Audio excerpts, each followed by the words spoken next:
오늘은 예수와 연합한 자의 삶, 이 말씀의 제목으로 함께 은혜를 나누겠습니다. 지난 로마서 6장 1절에서 11절 이 말씀을 통해서 우리 옛사람이 그리스도와 함께 죽고 그리스도와 함께 새 사람으로 살아난 것을 말씀했습니다. 이것을 예수 그리스도와의 연합, 이렇게 바울은 설명을 했습니다. 그러니까 예수님이 십자가에 못 박혀 죽으실 때 나도 죽고, 예수 그리스도께서 부활하실 때 나도 살아난 것입니다.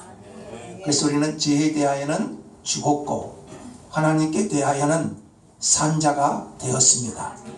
그리스도와 연합, 그 연합을 통해서 우리는 죄에서 사함을 받고 영원한 생명을 얻게 된 줄 믿습니다. 이제 바울은 예수와 연합한 자의 삶에 대해서 말합니다. 이를 가리켜 우리는 성화, 이렇게 말합니다. 지금껏 바울은 칭의에 대해서 말했어요. 그러니까 예수를 믿으면 의롭다함을 얻는다. 이게 뭐죠? 칭의죠. 우리가 의롭다함을 얻는 것은 예수 그리스도를 믿는 믿음입니다.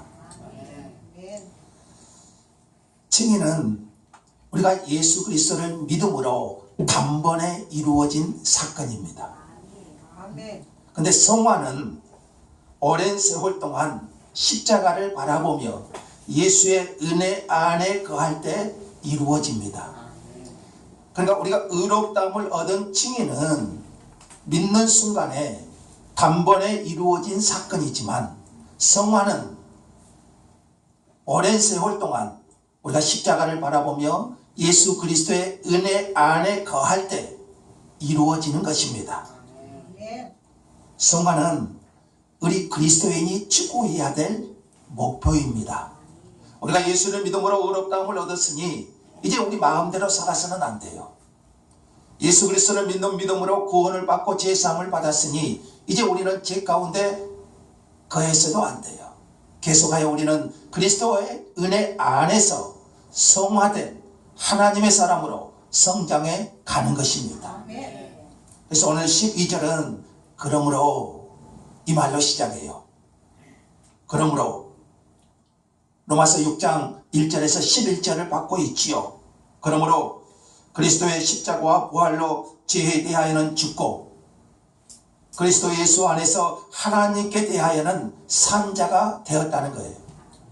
우리의 옛사람은 십자가에 못 박혀 죽고 그리스도 안에서 새 사람이 되었다는 거예요. 우리는 오직 예수 그리스도를 믿는 믿음으로 의롭다함을 얻고 하나님의 사람이 되었다는 거예요. 그러므로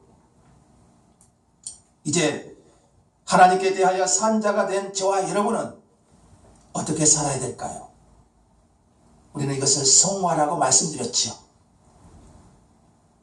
종교가 무엇이냐고 말할 때요, 많은 학자들이 종교는요 붙잡혀 사는 것이라고 말합니다. 종교라는 단어가 이 라틴어로 풀어보면요 붙잡혀 있는 것, 붙잡힌 것, 이렇게 말해요. 종교인은 뭐 기독교인뿐만 아니라 모든 종교인은 붙잡혀 사는 사람이에요. 석가모니에게 붙잡힌 사람은 불교인이고, 공자에게 붙잡혀 사는 사람은 유교인이고, 마호메트에 붙잡혀 사는 사람은 이슬람교인이고, 예수 그리스도에 붙잡혀 사는 사람은 누굽니까? 그리스도인이라고 그래요. 그러니까 저와 여러분은 오늘 예수 그리스도께 붙잡혀 사는 사람입니다. 사람은 무엇인가 붙잡혀 살게 되어 있어요.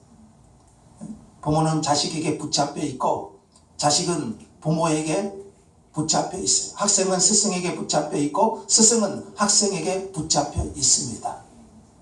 누구에게 붙잡히느냐가 중요하죠. 훌륭한 사람에게 붙잡혀 살면 그 사람은 훌륭한 사람이 되고, 형편없는 사람에게 붙잡혀 살면 그 사람은 형편없는 사람이 되는 거예요. 사람을 붙잡고 있는 세력은 저는 크게 두 가지예요. 성경에 보면은 사람을 붙잡고 있는 것은 크게 두 가지. 하나는 죄, 그래서 우리는 죄의 종 그러죠. 영적으로 보면은 우리 사람을 붙잡고 있는 것은 크게 두 가지인데, 하나는 죄가 나를 붙잡고 죄의 세력. 그래서 우리는 죄를 세력이라고 그래요. 힘. 그러면 죄의 종이 되고, 또 하나는 그리스도가 나를 붙잡고 있는 거예요. 아멘. 죄에 붙잡힌 사람은 뭘 짓습니까? 죄를 짓죠. 그 사람에게는 죄가 그 사람에게서 왕 노릇을 해요. 죄가 붙잡힌 사람, 죄에 붙잡힌 사람, 죄가 왕 노릇을 하면은 몸의 사욕에 순종하게 되고, 그 몸은 불의의 무기가 됩니다. 불의의 무기. 그렇게 되고 말아요. 그리고 그 마지막은 영원한 멸망입니다. 그러니까 죄에 붙잡혀 사는 사람은 죄가 내 안에서 왕 노릇하다가 불의의 무기로 하나님께 불의의 무기로 들여지다가 그 결국은 뭡니까? 사망이에요. 그 결국은 사망. 그러나 그리스도께 붙잡힌 사람은 자신을 의의 무기로 하나님께 드립니다. 아멘. 자, 우리는 과거 죄의 종이었죠. 그런데 예수 그리스도의 은혜 안에 그 십자가로 하나님의 사람이 되었고, 이제 죄에 대하여는 죽었고 의에 대하여는 살았으므로 죄가 더 이상 우리를 지배할 수 없죠. 우리는 죄에 넘어진다 할지라도 죄가 더 이상 나를 주장할 수가 없어요. 죄와의 관계는 이미 끝나버렸어요. 아멘. 내가 예수를 믿는 순간에 이제 죄의 지배가 아니라 의의 하나님의 지배를 받게 된 것입니다. 그래서 우리는 불의의 무기가 아니라 의의 무기로 하나님께 드릴 수 있게 된 것입니다. 아멘. 우리가 죄에게 자신을 내어주면, 그 불의의 무기로 살아간다면, 죄의 종이 되어서 죄에게 나를 내어주고 불의의 무기로 살아간다면 그 결국이 뭐겠어요? 그게 유익이 뭐가 있겠어요? 불의의 열매만 먹고 죽을 몸은 결국 사망에 이르게 되고 마는 것이죠. 12절에 보시면 죽을 몸이라는 단어가 나오죠. 죽을 몸. 자, 이 죽을 몸은 언젠가는 죽어서 흙으로 돌아갈 몸. 그러니까 우리의 몸은, 영적으로 보면 우리의 몸은 두 개예요. 하나는 영원한 몸이 있고 또 하나는 죽을 몸이 있어요. 자, 예수 그리스도를 믿는 순간에 우리는 거듭나서 우리 안에 거듭남의 생명, 영원한 생명이 있습니다. 아멘. 우리의 몸은 영원한 몸과 죽을 몸이 있어요. 죽을 몸. 영원한 몸은 결국 죽어도 영원한 생명을 누리는 거듭난 생명이죠. 아멘. 또 죽을 몸, 성경은 이것을 영광의 몸 그리고 낮은 몸 이렇게 구분을 합니다. 영광의 몸, 영광의 몸은 부활하여 영원한 생명을 누리는 영원한 생명을 말하고, 낮은 몸은 우리 결국 우리 육체가 죽을 몸, 이것을 낮은 몸 이렇게 설명을 합니다. 그러니까 낮은 몸은, 죽을 몸은 늙고 쇠합니다. 죽을 몸은 죽음을 향해 달려갑니다. 젊었을 때의 아름답던 몸매는 나이가 들면 늙어지고 또 주름살이 생기고 흰머리가 나고, 어떤 분이 나이가 들어가면서 거울을 보면서요, 자신의 모습을 보며 이렇게 말하더래요. 세월이 원수네. 아무리 아름다워도 죽을 몸은 어쩝니까? 나이가 들면 주름살이 생기고 흰머리가 나고 늙고 쇠하고. 반면에 영적인 생명은 영원하며 죄로부터 자유롭습니다. 왜냐하면 옛사람이 죽었기 때문이라고 말씀드렸죠. 이미 죽을 몸은 아직 우리 육신이 살아있기 때문에, 우리가 지금 낮은 몸, 이 죽을 몸은 아직 우리 육신이 살아있기 때문에 죄가 우리 안에서 활동할 수 있어요. 영원한 몸은 죄로부터 자유로워요. 그래서 우리가 죽어도 다시 사는 거지요. 왜요? 예수를 믿고 거듭났기 때문에. 그러나 낮은 몸, 죽을 몸은 어떻습니까? 지금 살아있는 동안에는 내 육신이 살아있기 때문에 죄가 활동할 수 있습니다. 죄는 살아있는 몸을 보면은 물 만난 물고기처럼 죽을 몸을 지배하여 죄를 짓게 만듭니다. 그러니까 우리가 죽기 전까지 이 죽을 몸은 죄로부터 자유롭지 못해요. 그러니까 이걸 잘 이해하십시오. 거듭난 생명은 죄가 나를 지배하지 못해요. 죄로부터 자유로워요. 그러니까 우리는 영원한 생명을 얻습니다. 왜요? 예수님께서 십자가에 죽으심으로 나의 그 죽을 몸을 그 죄에서 해방하셨기 때문입니다. 그러나 여전히 우리는 육체를 입고 있죠. 이 죽을 몸을 입고 있죠. 언젠가는 죽어야 될 이 몸이 죽을 몸을 가지고 있죠. 그러니까 우리가 죽기 전까지는 죄에서 자유로울 수 없어요. 우리는 연약하고 죄에 넘어집니다. 근데 이 죽을 몸 그 자체는 선해요. 죽을 몸 그 자체는 선합니다. 우리가 예쁜 여성을 보면 예쁘다고 느껴지고 건강한 멋있는 남자를 보면 멋있다고 느껴지는 것 그 자체는 어쩔 수 없죠. 근데 이 문제는 뭡니까? 제가 이 자연적인 본능을 사욕으로, 그러니까 사적 욕망으로 바꾸어 버린 거예요. 자연적인 욕망이 있죠. 근데 그 죄는 뭡니까? 몸의 사욕, 사적인 욕망으로 바꾸어 버린 거죠. 그래서 죄에 넘어지게 하여 죄가 죽을 몸을 지배해 버려요. 그래서 바울도 이런 자신의 모습을 보고 한탄하지 않습니까? 죄가 나를 사로잡아 오는 것을 보는도다, 이렇게 말해요. 보고 눈뜨고 당하는 거죠.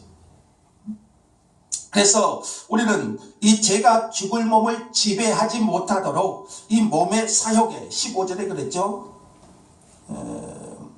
12절에 그랬죠. 몸의 사욕을 어쩌라는 거예요? 순종하지 말고. 그러니까 여전히 죽을 몸은 죄가 지배해요. 죽기 전까지는 그럴 거예요. 그렇지만 우리가 그 자연적인 본능을 몸의 사욕으로 순종하지 않아야 됩니다. 어떤 사람은 그래요. 내가 예수 믿고 의롭다함을 얻었으니까, 이제 죄에서 해방되었으니까 마음껏 죄를 지어도 되겠다. 예수님은 과거, 현재, 미래의 모든 죄를 용서해 주셨으니까, 이제 내가 예수 믿고 구원받았으니까 이제 죄는 지어도 되겠다. 나는 연약하니까, 나는 넘어질 수밖에 없으니까, 이 죽을 몸은 내가 죽기 전까지는 죄가 나를 지배하고 있으니 내가 어떻게 하랴. 그래도 죄를 지어도 되겠다, 이런 생각을 해요. 근데 이것은요, 성경을 전체적으로 알지 못한 거예요. 오늘 본문에서도 그랬죠. 12절에서 그랬죠. 죄가 죽을 몸에, 이 죽을 몸을 지배하지 못하게 하여 몸의 사욕에 어쩌라고요? 순종하지 않도록. 우리는 영적인 싸움을 싸워야 됩니다. 싸우고 대적해야 돼요. 하나님의 전신갑주를 입어야 돼요. 사욕과 싸워 이기지 못하면 죄가 나를 지배하게 돼요. 그래서 이러한 가정이 서두에 말씀드린 것처럼 뭐라고요? 성화예요. 성화. 자, 그러면 죄가 우리 죽을 몸에 지배하지 못하게 하려면 어떻게 해야 될까요? 자, 우리는 거듭났습니다. 의롭다함을 얻었습니다. 죄가 죄로부터 자유합니다. 죄가 더 이상 나를 지배하지 못해요. 우리는 예수를 믿었으므로 구원받게 될 줄 믿습니다. 그러나 여전히 죄는 죽을 몸을 지배하고 있죠. 우리는 이 죽을 몸에 죄가 지배하지 않도록 몸의 사욕과 싸워야 될 줄 믿습니다. 예수의 이름으로 대적하고 물리쳐야 될 줄로 믿습니다. 자, 그러면 이 죄가 우리 몸을 지배하지 못하게 하려면 어떻게 해야 되겠어요? 자, 13절을 같이 한번 읽겠습니다. 13절 시작. 또한 너희 지체를 우리의 무기로 죄에게 내주지 말고 오직 너희 자신을 죽은 자 가운데서 다시 살아난 자 같이 하나님께 드리며 너희 지체를 의의 무기로 하나님께 드리라.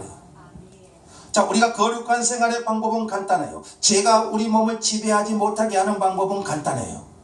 우리의 지체를 의의 무기로 하나님께 드리면 됩니다. 아멘. 지체라는 것이 뭡니까? 지체. 지체. 자, 지체는 우리 몸의 부분들을 말하지요.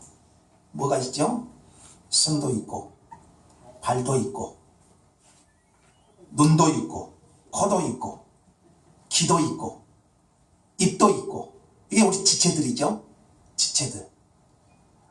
이것뿐만 아니라 드러나지 않는 지체도 있어요. 자, 눈에 보이는 그런 지체들이 있고, 드러나지 않는 지체, 뭐가 있게? 생각, 지능, 그리고 감정, 생각, 상상, 의식, 무의식, 이런 것들은 드러나지 않아요. 12절에 13절에 보시면 이런 우리 지체를 하나님께 의의 무기로 드리라고 말합니다. 이 드리라는 것은 현재 명령이에요. 그러니까 계속하여 우리 지체를 어째요? 하나님께 드리는 삶. 아멘. 뭘로 드리는 거죠?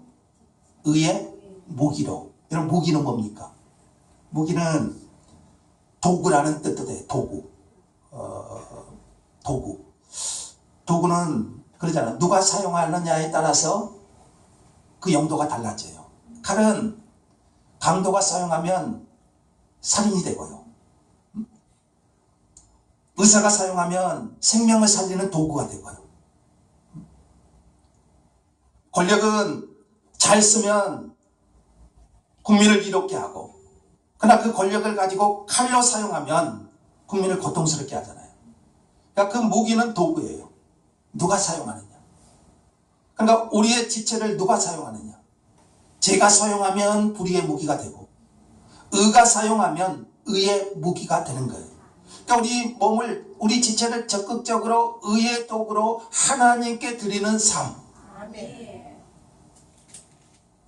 그러면 우리의 몸은, 우리의 지체는 의의 무기, 의의 도구가 되는 겁니다. 아멘. 누구에게 드리는가가 중요해요. 손과 발을 하나님께 드리고요. 생각과 마음과 감정, 그 모든 행동을 하나님께 드리고 우리 삶을 하나님께 드리는 겁니다. 하나님이 사용하시도록 해야 됩니다. 우리의 모든 영역에서 하나님께 드려지는 거예요. 적극적으로 불의의 무기가 아니라 하나님 앞에 의의 무기로 하나님께 드려지는 삶이 되어야 됩니다. 아멘. 학교 공부, 학교 생활도 그렇고요, 직장 생활도 그렇고요, 가정 생활도 그렇고요, 심지어 신앙 생활도요, 내 중심이 아니라 뭐든지 하나님께 드려지는, 하나님의 영광이 되는 삶으로 살아야 되는 거예요. 또 이 무기라는 것은 군사용어잖아요. 군사용어. 바울은 디모데에게 말했죠. 예수 그리스도의 좋은 군사. 군사에게 중요한 것은 뭐겠어요? 무기잖아요. 무기. 무기. 공격이 최고의 방어라는 말이 있잖아요. 신앙생활도 마찬가지입니다. 적극적으로 몸과 마음을 하나님께 의의 무기로 드리는 것이 승리의 비결이에요. 아멘. 우리의 몸, 우리가 죄와 싸워 이길 수 있는 것은 내 자신을 적극적으로 하나님께 드리는 거예요. 아멘. 그래도 우리는 죄가 우리를 지배하지 못해. 내 자신을 의의 무기로, 내 지체를 의의 무기로 하나님 앞에 적극적으로 드리는 삶. 아멘. 우리 힘으로는 죄와 싸워 이길 수 없습니다. 죄의 세력은 강해요. 어떤 사람도 이 죽을 몸을 지배하고 있는 죄의 세력, 우리가 죽을 때까지 죄와 싸워야 되잖아요. 이 죄와 싸워서 이길 수 있는 그런 사람은 없어요. 죄의 세력은 그만큼 강해요. 여러분, 종교개혁자였던 마틴 루터가 이 죄의 세력을 이겨보고자 얼마나 베드로 성당을 무릎으로 그 계단을 올라가면서 수행을 하잖아요. 그 죄를 이겨보고자. 어떤 사람은 죄를 이겨보고자 자신을 고행하고요, 자신을 학대하기까지 하고요, 죄를 이겨보고자 그래요. 이 방법 저 방법 다 써봐요. 근데 이길 수 있나요? 또 넘어지잖아요. 어떻게 해야 될까요? 우리가 로마서 말씀처럼 우리는 적극적으로 성령을 쫓아 행해야 됩니다. 아멘. 성령의 소욕은 육체를 거스리고 육체의 소력은 성령을 거스려. 이 둘이 서로 대적한다고 그랬죠. 그러니까 우리는 매 순간순간 십자가를 바라보며 성령을 쫓아 행해야 됩니다. 아멘. 로마서 말씀처럼 나는 죄에 대하여는 죽은 자요 예수 그리스도 안에서 하나님께 대하여는 산 자로 선포하며 나아가야 됩니다. 아멘. 그러면서 자신을 적극적으로 하나님께 드리는 삶을 살아야 됩니다. 아멘. 적당히 살고자 하면 넘어져요. 아니라고 게으르게 살고자 하면 넘어져요. 그러니까 우리가 죄와 싸워 이길 수 있는 비결을 오늘 본문에서는 적극적으로 어쩌라는 거예요. 하나님께 드리는 삶. 아멘. 우리 지체를 의의 무기로 하나님께 드리는 삶.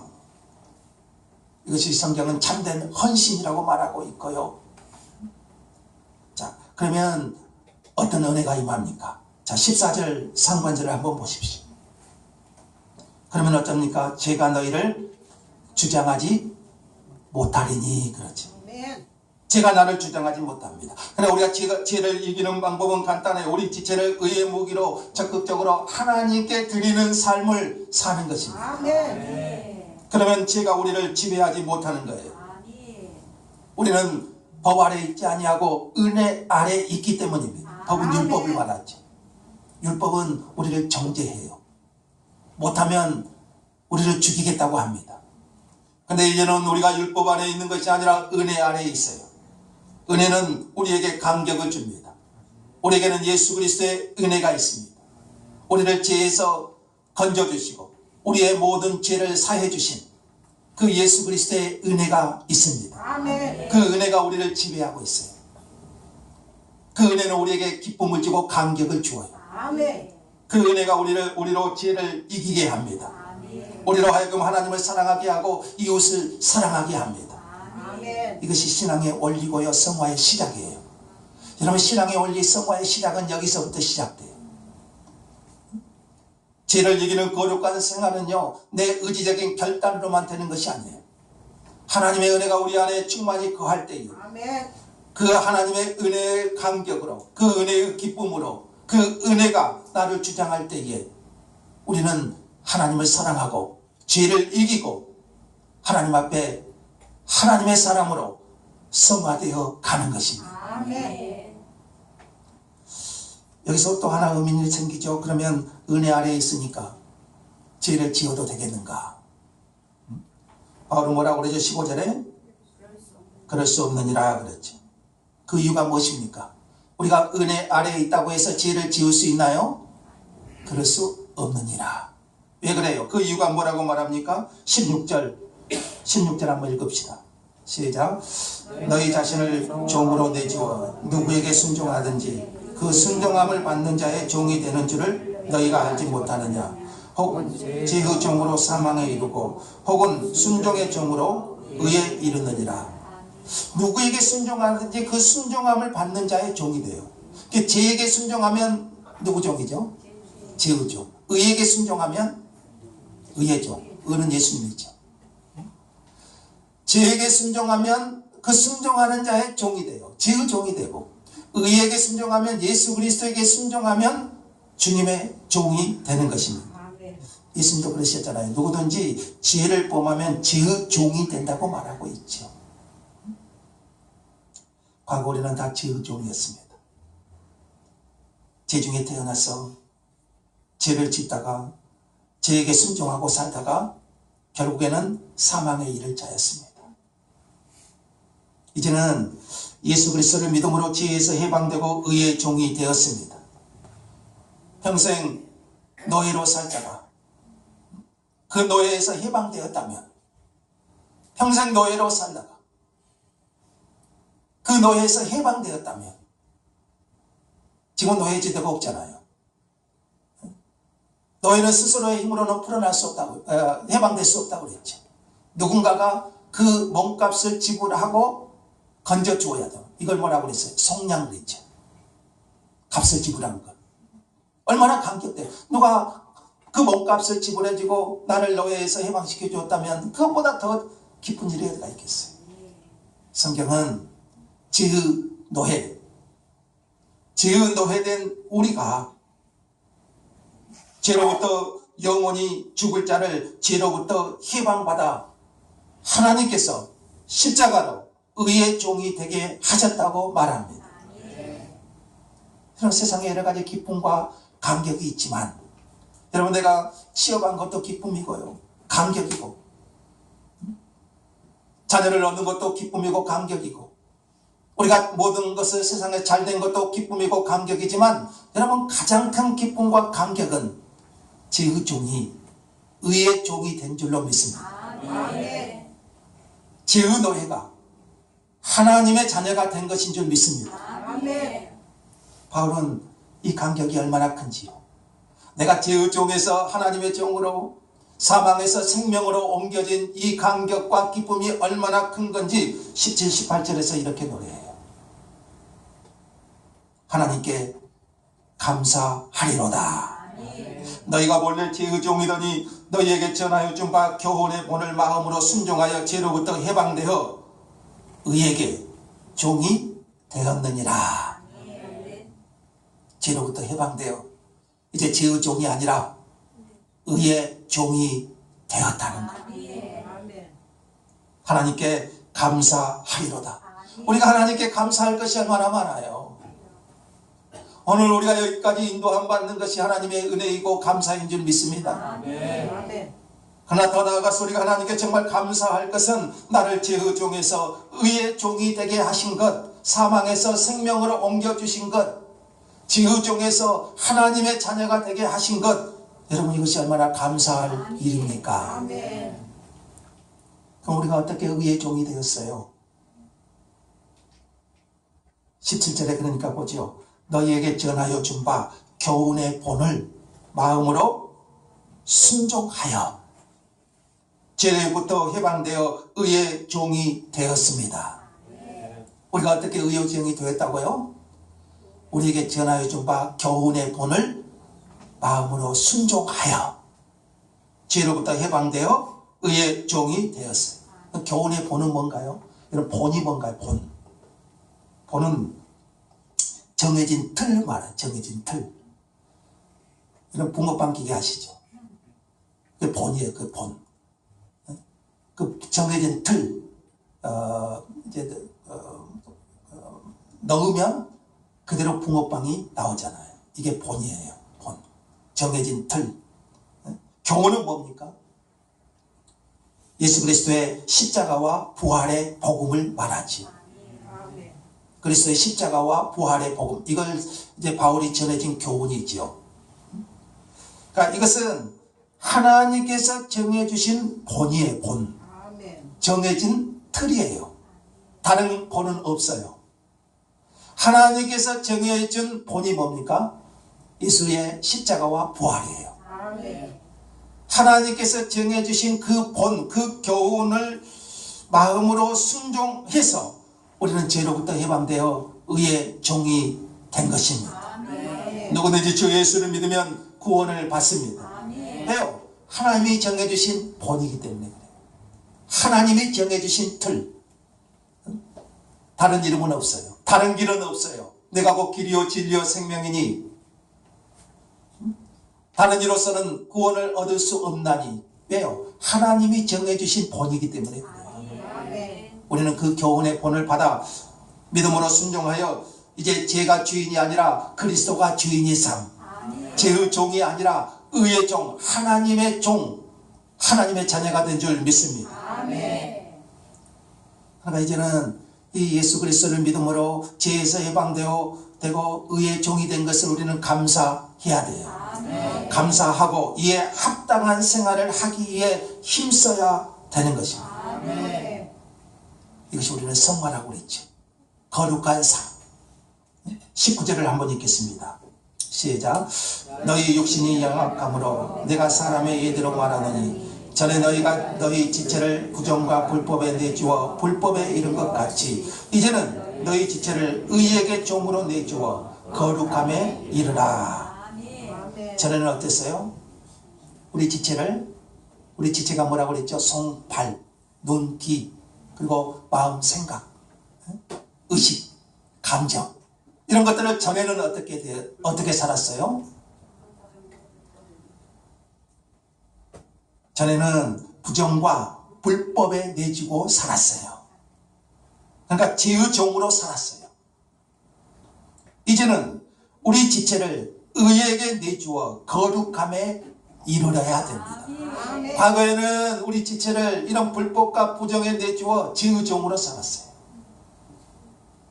이제 그리스도 안에서 의의 종이 된 우리는 우리 지체를 의에게 내주어 거룩함에 이르러야 됩니다.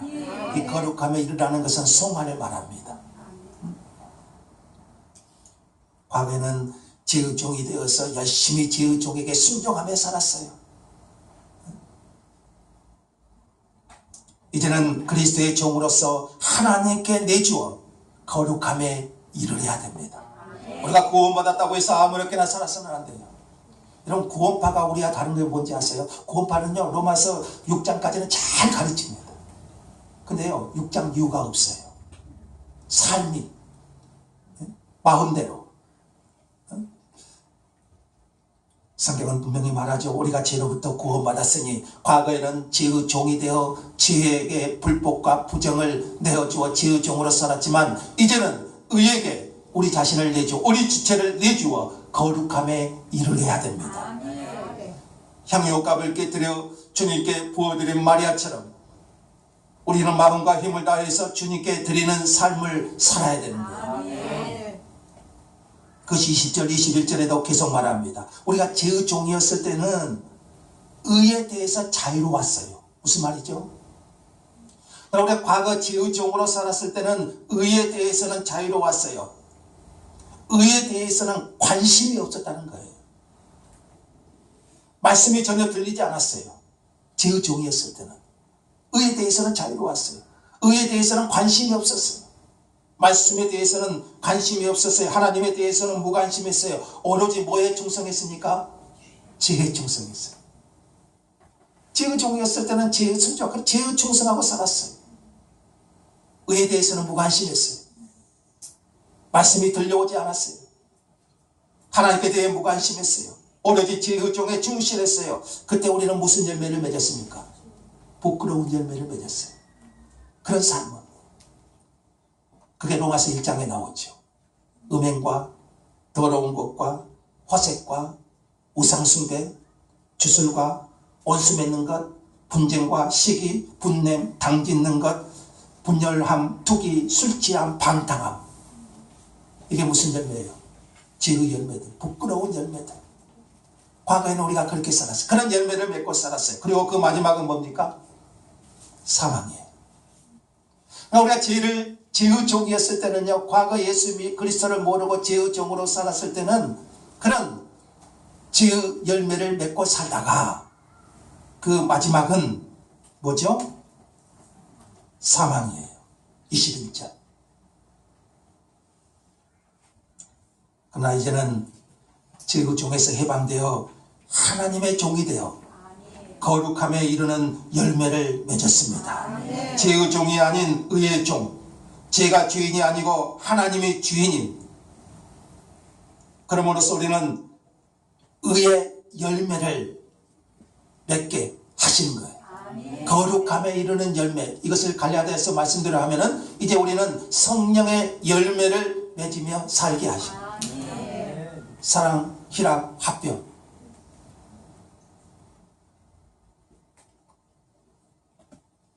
충성, 온유, 절제, 이런 성령의 열매를 맺으며 살게 되었고요. 그 마지막은 뭡니까? 영생. 22절 끝부분에 그래요. 거룩함에 이르는 열매. 그러나 우리는 과거 죄의 종으로 살다가 부끄러운 열매를 맺고 살다 죽을 자, 그 결국은 사망. 이런 우리를 죄에서 해방하여 주시고 이제 거룩함에 이르는 열매를 맺게 하시고 그 마지막은 영생이니라. 이것이 얼마나 아름다운 은혜요 열매요 복인가요. 우리가 예수 믿으면 꼭 잘 돼야 된다, 건강해야 된다, 잘 풀려야 된다, 여러분 이렇게만 생각하지만 여러분 우리가 받은 은혜가 얼마나 큽니까? 우리가 감사해야 될 영이 얼마나 많습니까? 우리를 죄로부터 해방하시고 거룩한 열매를 맺게 하시는 하나님, 나를 하나님의 사람으로 빚어가시는 하나님, 아멘. 여러분 이것이 얼마나 아름다운 아멘. 은혜고 복인가요? 아멘. 자, 마지막으로 23절을 읽어봅시다. 시작. 저희 삭선 사망이요 하나님의 은사는 그리스도 예수 우리 주 안에 있는 영생이니라. 아멘. 제 삭선 사망이지만 하나님의 은사는 예수 안에 있는 영생입니다. 은사는 선물이라고 그랬죠. 영생은 하나님이 값없이 주시는 선물입니다. 영생은 죽은 후에 누리는 것만이 아니라 현재 우리 삶 속에서 누리는 것입니다. 아멘. 자, 오늘 말씀을 정리하면서 제가 몇 주간 주보에 소개했던 책이 하나 있었죠.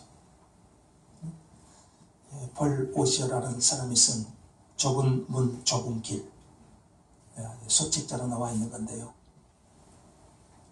이 책의 내용을 잠깐 소개하면요. 당신은 지금 어디에 서 있는가? 당신은 지금 어디에 서 있는가? 하나님의 은혜로 구원받은 사람과 그렇지 않은 사람의 차이는 무엇인가? 말씀 앞에서 스스로 자신을 점검하라. 참된 그리스도인은 그들을 훈련시키고 지켜보시며 참된 사랑으로 살피시는 하나님 아버지를 따라 세상과 구별된 삶, 즉 좁은 길을 걸어가는 사람이다. 오늘 본문에서도 두 가지 길을 제시하지 않습니까? 지혜의 길과 의의 길, 지혜의 종과 의의 종, 지혜의 길에 들어선 사람과 거룩함의 열매를 맺으며 살아가는 사람, 의의 열매를 맺고 사는 사람과 지혜의 열매를 맺으면서 살아가는 사람. 여러분, 이것은 좁은 길과 넓은 길을 의미하고 있지 않습니까?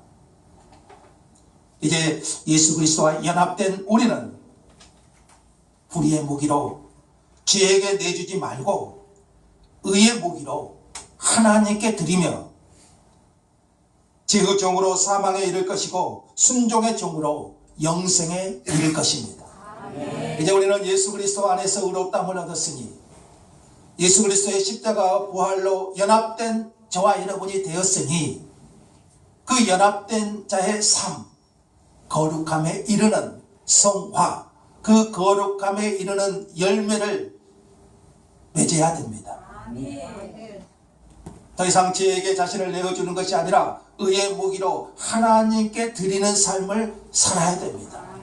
그럴 때 우리 죽을 몸에 죄가 지배하지 않게 됩니다. 우리로 죄에서 구원하시고 거룩함에 이르는 열매를 맺게 하시는 우리 하나님을 찬양합니다. 우리의 삶에서 의의 열매를 풍성하게 맺기를 간절히 소망합니다. 하나님 감사합니다. 우리를